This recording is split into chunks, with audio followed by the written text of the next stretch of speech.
Halo semuanya, semoga kalian semuanya sehat. Sekarang kita akan sedikit mempelajari tentang elastisitas dan getaran. Untuk yang pertama, kita membahas elastisitas. Apa sih elastisitas itu? Elastisitas adalah kemampuan benda kembali ke bentuk semula setelah gaya luar yang diberikan pada benda dihilangkan. Setiap benda mempunyai sifat elastisitas. Sifat tersebut yaitu plastis dan elastis. Elastis adalah bahan yang dapat kembali ke bentuk semula setelah gaya pada benda dihilangkan. Sedangkan plastis adalah bahan yang tidak dapat kembali ke bentuk semula setelah gaya pada benda dihilangkan. Ini adalah contoh-contoh benda elastis dan plastis yang sering kita jumpai. Benda yang bersifat elastis yaitu seperti karet, ketapel, pegas, per, dan ban.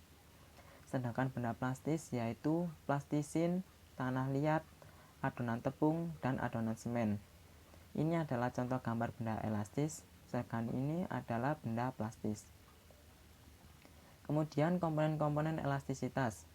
Yang pertama ada tegangan atau stres, yaitu besarnya gaya yang bekerja pada suatu benda pada luas penampang tertentu.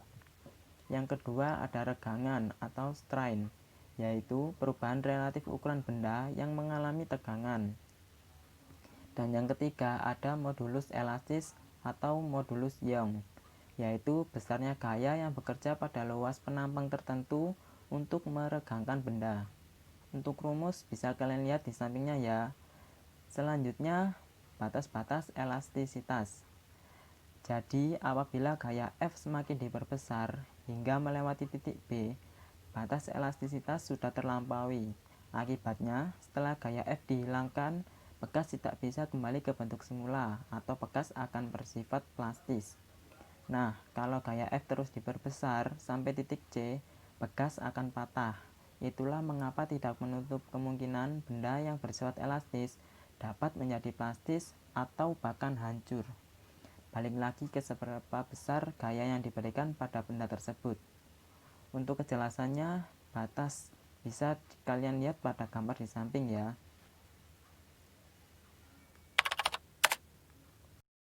Pengertian getaran. Getaran adalah suatu peristiwa gerak bolak-balik secara teratur suatu benda melalui satu titik seimbang. Karena terjadi dengan teratur, getaran sering juga disebut dengan gerak periodik. Kuat atau lemahnya pergerakan benda tersebut dipengaruhi oleh jumlah energi yang diberikan. Semakin besar energi yang diberikan, maka semakin kuat pula getaran yang terjadi. Satu getaran sama dengan satu kali gerak bolak-balik penuh dari benda tersebut. Getaran pada bandul. Gambar bandul di samping ialah salah satu contoh getaran yang diaplikasikan pada bandul sederhana. Berdasarkan pada bandul di samping, kita akan menjelaskan bagaimana satu getaran itu. Oke, bandul mengalami satu kali getaran jika benda tersebut melewati posisi dari A ke B ke C ke B dan kembali lagi ke posisi A. Getaran pada pegas. Pada ilustrasi pegas di atas, pegas mengalami satu kali getaran jika benda tersebut melewati posisi dari A ke B ke A ke C dan kembali lagi ke posisi A. Dari situlah kita mengetahui pegas tersebut mengalami satu kali getaran. Amplitudo getaran. Amplitudo yakni simpangan terjauh dari titik keseimbangan. Amplitudo bisa diartikan ialah jarak paling jauh dari titik keseimbangan saat terjadi getaran. Perhatikan kembali gambar pada bandul dan pegas sederhana di samping. Pada gambar bandul, titik keseimbangan adalah titik B dan amplitudenya adalah BA dan juga BC. Karena semakin lama gerakan bandul akan semakin kecil, sehingga titik getaran pertamalah yang merupakan amplitudo dari bandul tersebut. Pada gambar pegas, titik keseimbangannya merupakan titik A dan amplitudenya adalah AB dan juga AC. Karena semakin lama, gerakan pegas juga akan semakin melemah. Jadi, getaran pertamalah yang merupakan amplitudo dari pegas tersebut. Frekuensi getaran. Frekuensi getaran yaitu banyaknya jumlah getaran yang terjadi dalam satu detik.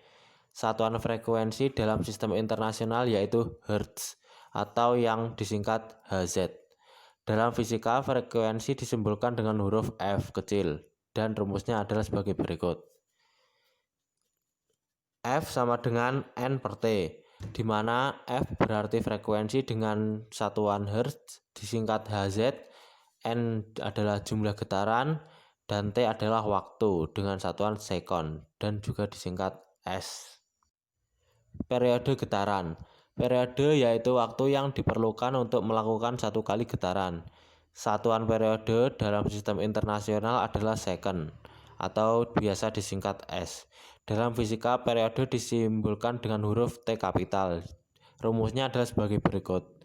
T besar sama dengan T kecil per N, di mana T besar berarti periode dengan satuan sekon dan disingkat S. T kecil berarti waktu, satuannya juga sekon. N adalah jumlah getaran. Hubungan periode dan frekuensi. Periode dan frekuensi saling berhubungan dan bisa dihubungkan satu dengan yang lain. Periode adalah kebalikan dari frekuensi, demikian pula sebaliknya. Oleh karena itu dapat didapatkan persamaan T sama dengan 1 per F dan F sama dengan 1 per T. Sekian penjelasan dari saya. Apabila ada kurang lebihnya saya mohon maaf. Assalamualaikum warahmatullahi wabarakatuh.